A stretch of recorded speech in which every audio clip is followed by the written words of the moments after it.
අයිබෝන් අන්ධහැරය channel අපි අද දවසේ කතා කරන්නේ හරිම සුවිශේෂී මාතෘකාවක්. ඒ තමයි මේ අපි කවුරුත් මේ ලෝකයට බිහි වූ කවුරුත් මුලින්ම තොලගාන ආහාරය. එහෙම නැත්නම් මුලින්ම අපි ශරීරය තුරට ගන්නා වූ සංඝටකය. ඒ තමයි මව්කිරි. ලෝකයක් යන බොහෝ මිනිසුන් හැමෝම මේ මව්කිරි තමයි මූලිකවම පාවිච්චි කරන්නේ. ඉතින් මේ මව්කිරි වල තියෙන වැදගත්කම කොයි ආකාරයෙන්ද කියන කතා කරන්න අපි අන්ධහැරය මැදිරියට අද දවසේ තාමත් සෙනෙහසින් යුතුව ආරාධනා කළා බස්නාහිර පළාත් ආයුර්වේද දෙපාර්තමේන්තුවේ ප්‍රජා වෛද්‍ය ඒකකයේ වෛද්‍ය ගංගාද මෙල් මහත්මියට අපි ඔබතුමිය තාමත් ගෞරවයෙන් පිළිගන්නවා. අයිබෝන්. වෛද්‍යතුමිය මේ සාකච්ඡා කරන්නට අවශ්‍යම සාකච්ඡා කළ යුතුම මාතෘකාවක් තමයි අද කතා කරන්නේ මව්කිරි සම්බන්ධයෙන්. ඇයි මව්කිරි මේ තරම් වැදගත්? ඔව් මේ කාන්තාවක් ඇත්තටම එයාගේ ලෝකේ එහෙම නැත්නම් එයාගේ ජීවිතයේදී ලබන මේ හරි අපූර්ව අත්දැකීමක් තමයි මව් පදවිය කියලා කියන්නේ. එතකොට මේ ලබන මව් පදවිය අපි මේ පිටින් බලනකොට මෙහෙම අපූර්ව අත්දැකීමක් කියලා කෙසේ හිතුවත් ඒ අවස්ථාවට මුහුණ දෙනකොට ඇත්තටම කාන්තාව ගොඩාක් හිතින් එයාගේ ව්‍යාකූල තත්ත්වයටපත් වෙලා ඉන්නේ. ඉතින් මේ ඉන්න තත්ත්වයට එක්කම එයාට දැන් තවත් සමාජිකයෙක් හම්බෙලා ඉන්නවා පෝෂණය කරන්න. මෙයාට තනියෙන් කෑම බීම ගන්න එහෙම තාම මුකුත්ම හැකියාවක් නැහැ. මෙයාට දෙන්න පුළුවන්.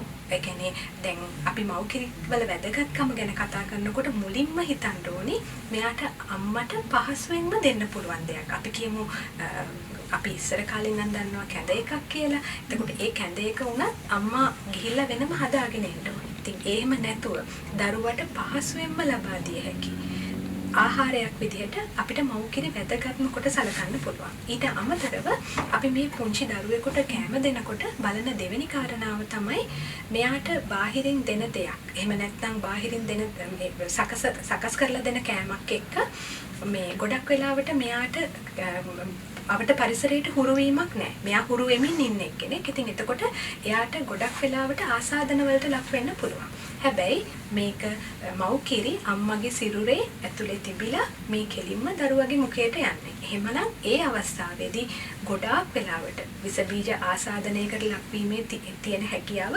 බෙහෙවින්ම අඩුයි. ඉතින් ඒකෙන්ද එතනදිත් මව්කිරි වැදගත් වෙනවා. ඊට අමතරව දරුවෙකුට සාමාන්‍යයෙන් අපි අදහස් කරන්නේ මාස 6න් පස්සේ තමයි අමතර ආහාර දෙන්න කියලා. මාස 6ක් යනකම් එයාගේ සියලුම පෝෂණ අවශ්‍යතාවයන් සපුරා ගන්න ප්‍රධානම මාධ්‍ය විදිහට මව්කිරි පමණක්ම ප්‍රමාණවත් වෙනවා. අම්මට වෙන යම් හෝ මොනවත් රෝග තත්ත්වයක් නොමැතිනම් ඒ කියන්නේ බබාට අවශ්‍ය තරමට මව්කිරි දෙන්න තරම් හැකියාවක් අම්මට තියෙනවා නම් ඇත්තටම අපිට පුළුවන් වෙන කිසිම ආහාරයක් නැතුව මාස 6ක් යනකම් මේ අම්මගෙන් ලැබෙන මව්කිරි වලින්ම උනත් පෝෂණය ලබා ගන්න. ඒකින්දත් මව්කිරි වැදගත් වෙනවා. එතකොට ඊටත් අමතරව සමහර කෙනෙක් නොදන්නවත් වෙන්න පුළුවන්.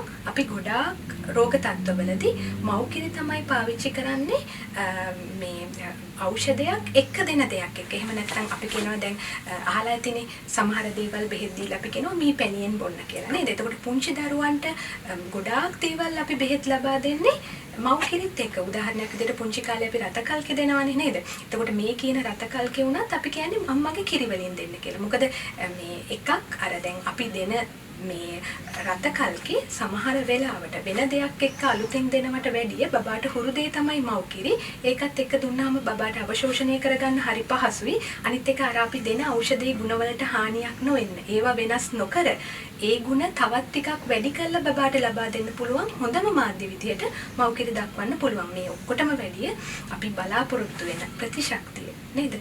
මේ දරුවෙක්ගේ මුල අම්මගෙන් බොන මව්කිරි වලින් ලැබෙන ප්‍රතිශක්තිය වෙන කිසිම දෙයකින් ලබා ගන්න බෑ කියලා කියනවා. ඉතින් ඒකින්ද මේ වගේ කරුණු රාශියක් හින්දා මව්කිරි ඉතා වැදගත් කියලා අපි සලකනවා.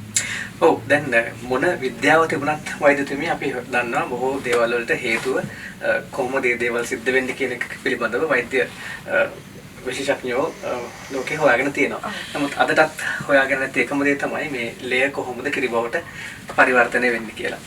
බොහෝ විට අපි සමාජයේ දකිනවා මේ සමහර මව්වරුන්ට මව්කිරි එරෙන්නේ නැහැ. එහෙම නැත්නම් මව්කිරි නැහැ කියලා කියනවා. ඇයි මේකට මොන වගේ හේතු සාධකද ඉවහල් වෙන්නේ? ඒත් එක්කම අපි කතා කරමු කොහොමද මේ මෞකිරි වර්ධනය කරගන්න මොන වගේ ප්‍රතිකර්ම කරන්න ඕනේ කියලා. ඔව් මම කතාව පටන් ගන්නකොටත් කිව්වනේ අපි බාහිරින් බලන් ඉන්න පුද්ගලයෝ හැමෝටම මේක හරි බොහොම මේ ආශාවදජනක. එහෙම නැත්නම් හිතට සතුටක් උපදින දෙයක්. ඇත්තටම අම්මටත් සතුටක් තමයි මේ දරුවා උපදින එක.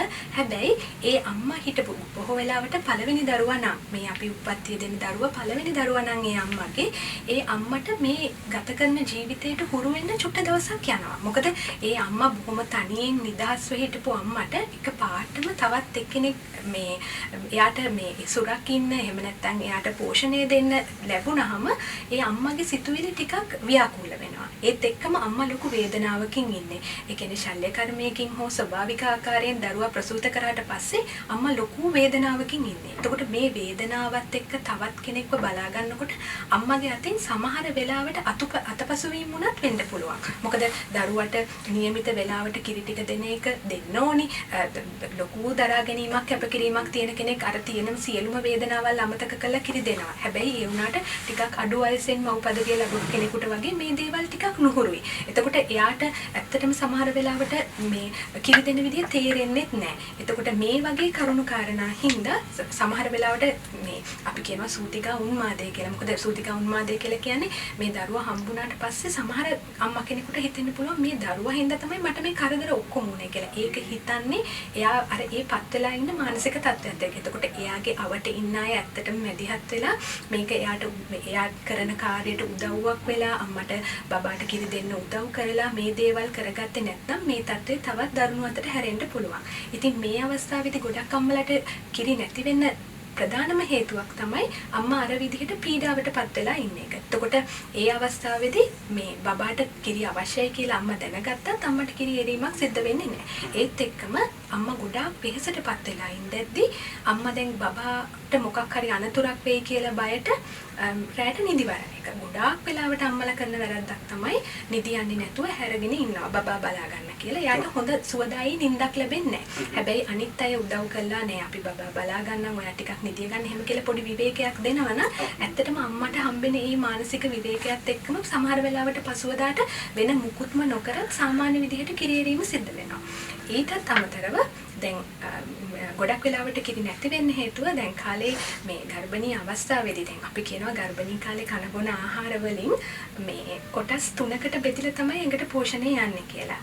එක කොටසක් කුස තුල ඉන්න දරුවට, එක කොටසක් අම්මට, අනිත් කොටස මව් කිරි නිෂ්පාදනය කරගන්න කියලා. දැන් අද කාලේ කැම රටාවත් එක්ක ඉස්සර කාලේ නම් දරුවෙක් ලැබෙන්න ඉන්න අම්මා කෙනෙකුට ඇත්තටම අපි තෝරගත්තු කැම තමයි දුන්නේ. එතකොට ඒ කැම ටිකක් වැඩිපුර දුන්නා. ඒ දුන්නේ මේ ඉස්සරහට හම්බෙන්න ඉන්න දරු පැටියට අවශ්‍ය කරන කිරි ටික හොඳට නිෂ්පාදනය වෙන්න. අද කාලේ අර මව්වරු ගන්න කැමත් එක්ක එහෙම දෙයක් සිද්ධ වෙන්නේ නැහැ. ඉතින් ඒකින්ද හරි නිසි ආකාරයෙන් කිරි නිෂ්පාදනයක් නොවී තිබීමත් හේතුවක් වෙන්න පුළුවන්. හැබැයි අපිට පුළුවන් දරුවා ලැබුණට පස්සේ උනත් යම් යම් ක්‍රියාකාරකම් මගින් ආහාර පාන මගින් මේ තත්ත්වය වෙනස් කරගන්න. එතකොට අපි ඒ කියන මේ ක්‍රමවේදයන් බැලුවොත් එහෙම ඇත්තටම අපි කියනවා දරුවට කිරි දෙන්න කලින් අම්මා පිරිසිදු වෙන්න කියලා. එතකොට මේ පිරිසිදු වෙන්න කියන අවස්ථාවේදී අපි දන්නවා මේ උණුසුම් පැන මේ රෙදි කෑල්ලක් ඒ කියන්නේ උණු වතුරෙන් වගේ අරගෙන පොඩ්ඩක් මේ පියයුරුව හොඳට පිරිසිදු කරලා මේ කිරි දෙන්න පටන් ගන්නවා නම් ඇත්තටම කිරි එළියට ශ්‍රාවය වෙන එක උත්තේජනය වීමක් වෙනවා.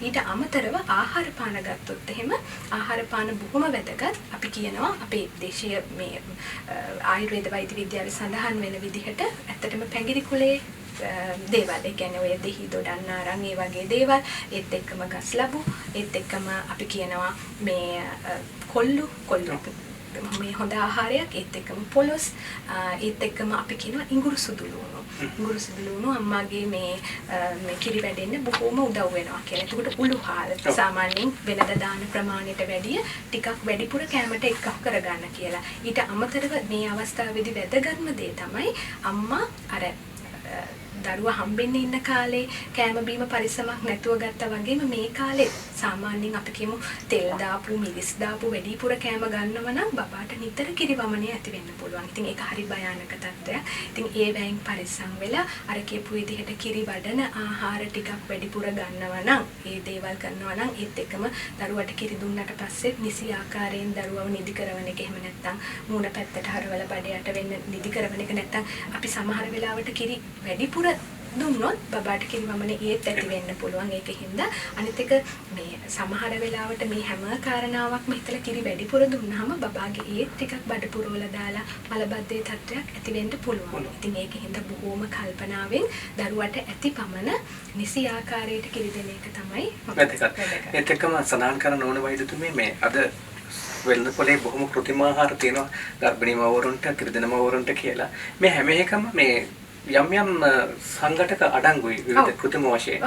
නමුත් අපිට දේශීය පැත්තට ගත්තාම උත්තරේ සඳහන් කළාසේම මේ දේශීය ආහාර රටාවකට හුරු වෙනවා නම් මේ හැම දෙයක්ම ස්වභාවිකත්වයේ තුළ බොහොම වැදගත්. ඔව් වැදගත් කියලා කියන්නේ මේකයි. අපේ දේශීය ආහාර දැන් අපි මිනිස්සු හැමෝම අපි මේ පරිසරයට අයිති දේවල්නේ. එතකොට පරිසරයට අයිති දෙයක් මේ අපි ආහාරයට ගත්තාම මේක අපේ ඇඟට විස වෙන්න තියෙන ඉඩකට බොහොම අඩුයි. ගොඩක් වෙලාවට ඔය අම්මා කෙනෙක් ගන්න කෑමවල වුණත් ඉස්සර කාලේ දෙයක් තිබුණොත් ඔය දැන් අපි කියමු ඉස්සෝ දැල්ලෝ ඒ වගේ උෂ්ණාධික කෑමක් කෑවොත් විතරයි සාමාන්‍යයෙන් බබාට ඔය රත බිබිලි වගේ වුණත් එහෙම හැදෙන්නේ. හැබැයි දැන් කාලේ එහෙම නෙමෙයි. අපි ටික විස කියන දේවල් අපේ ශරීරයට එක්කව කරගන්නවා. ඒකේ අපිට ඇති කරන බලපෑමට වැඩිය ගොඩාක් ලොකු බලපෑමක් කුස තුළ ඉන්න දරුවට ඇති කරනවා. ඉතින් ඒකින්ද දැන් එයා එළියට ආවහමත් අපි එතකොට මේ ඇඟ ඇතුලේ ඉන්න කාලේ එළියට ආව කාලේ මේ ඔක්කොගෙම අර කියපු විදිහට කෘත්‍රිම දේවල් එහෙම නැත්නම් රසකාරක කල්තබා ගැනීමේ දේවල් වර්ණකාරක මේ කියන දේවල් වලින් ශරීරයේ විෂ පුරවනවා නම් එතකොට ඉතින් හරි ඒ කියන්නේ අමාරුයි. දැන් අත්තමටම කියනවා නම් අපි කියන්නේ මේ අලුත උපන් බබෙකුට මාස 6ට කලින් බබෙකුට ඖෂධ නොදිය යුතු තරම් එහෙම අවශ්‍ය දෙයක් තියෙනවා නම් අපි ගොඩක් වෙලාවට අම්මට තමයි දෙන්නේ. සාමාන්‍යයෙන් බබාට කිරි දෙන්න පැය භාගයකට විතර කලින් අම්මට දෙන්න කියලා කියනවා. එතකොට අම්මා ඒ දේ බීලා දරුවට කිරි දෙන්න කියලා. ඒ තරමට අම්මා කන බොන දේවල් දරුවට වැදගත්.